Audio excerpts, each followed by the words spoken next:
لیکن دا غیر مدرسین هم دارالادب نه هغه دارالفساد صرف باجو چل ورځي دا به اوس ماته باجي د پښتو کوم حیا ده اسلام کوم حیا ده پښتو د حیا درس ورکوي اسلام د حیا درس ورکوي په پښتو کې باجي شته تورې او ډولکي شته زه پښتانه هم منم د پښتنو جماعت هم منم د پښتنو پارټي هم منم خو شامټونګان نه منم شامټونګان پکې نه منم دا به راسره ته ووایي دا به راسره مني ما وختي په جلاره کې پروګرام د ضلع مشر ناست د ANP ما ته سلام وکړ لاس یې مې لګو وایي بېشک د بعضې خبرو کې د ملګري ما چې ملګرتیا نه کې کار دی خراب دی تاسو اوس موږ ته باجي ښایي موږ باجو له راغلي یو زخم مو لا زیاته ورغلی دا پکې دا بله ټوکه وکړه توجه وباسه د قرآن ادب وګور او خفه کېږي ما ډېر هوښیارتوب راغی پوهه راغله درسونه راغلي ترجمې راغلي ایجوکیشن راغی خو خفه کېږي ما د ادب جنازه وتې ده وتې ده که نه ده دا تاسو چې ورته ټچ موبایل وایي دې ته په پښتو کې څه وایي چاته پته ټچ ته په پښتو کې شاګوت وایي خو پخوا که دا کار چا کوو نو په پټه دی که اوس یې د مور پلار په مخکې هم کوي ته پښتو کې ترجمه وکړه چې پښتون ځان ته وایي صرف باجي ماته کوي توجه د بېحیا دور دی پخوا نه درسونه هم نه ترجمې حاجي صاحب خفه کېږم خبرې پښتنو به قرآن سره څومره مینه کوله قرآن نه به دوه کپړې ورکولې یو به د قرآن قمیص و بل به د قرآن غیره وکړو دا به کمال ادب و ورشه د پښتنو په کور کې به قرآن مجید کوم ځای پروت ما پسې باجه راغلی قرآن مجید به کوم ځای پروت و د کور د کمرې د دروازې درشل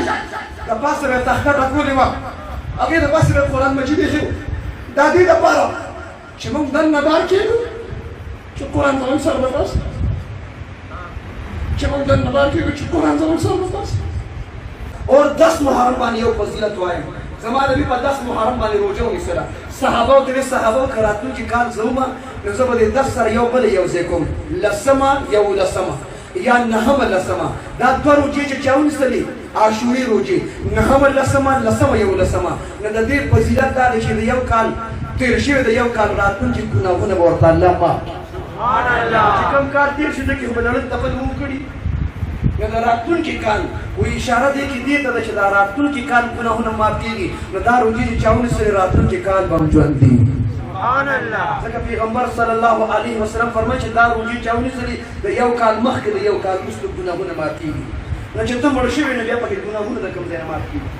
چې ته مړ شوې په هر حال دا پکې نقطه ده د خپله زندګي د شریعت مطابق جوړه کړو مشر صحابو سره مینه وکړو آل بیت سره مینه وکړو او یو خبره ضروري ګڼم ما ډېره موده مخکې چا سره دا ویلې وه د صحابو سره د محبت علامت یو دا دی چې په اولاد بچو به ابوبکر عمر عثمان علي حسن حسین عباس فاطمه زینب رقیه ام کلثوم عایشه خدیجه امیمه امامه د صحابو صحابیاتو نومونه عام کړو به انشاءالله دا نومونه پیدا ګران هغه ارزان هغه ګل هغه ډېران ګل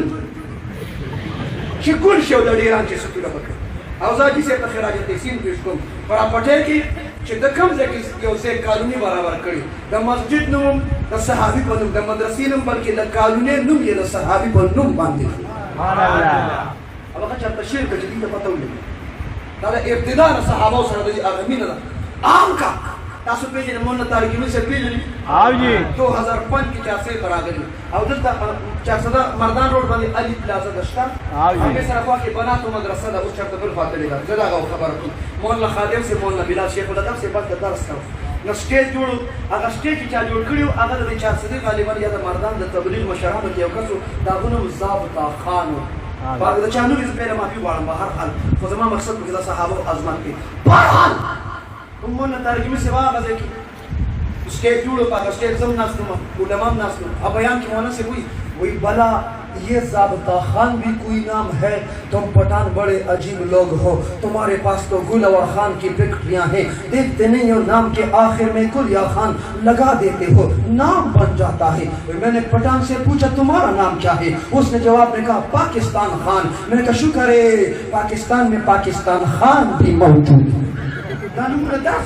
او دا خو شکر دلته جان اسلامیه دا مفتی عبدالله شاہ صاحب دی مفتی گوہر صاحب دی اور ټول علماء دی مفتیان دی قرا دی شیخ ادریس صاحب دی نعمانیه دا تورنزو دی مطمئنزو دی بلا مدرسې دی درسونه دی تبلیغی مرکز دی اور مسجد نور دی علماء صلحاء حق پرست پیران مجاهدین ته فضا جوړه ده تاسو حیات آباد فیس 1 ډیفنس لاهور بهریا ټاون اسلام آباد تراشي مور پلار مسلمانانی په اولاد بچی نمونه یې اینکا او پینکا او ټینکا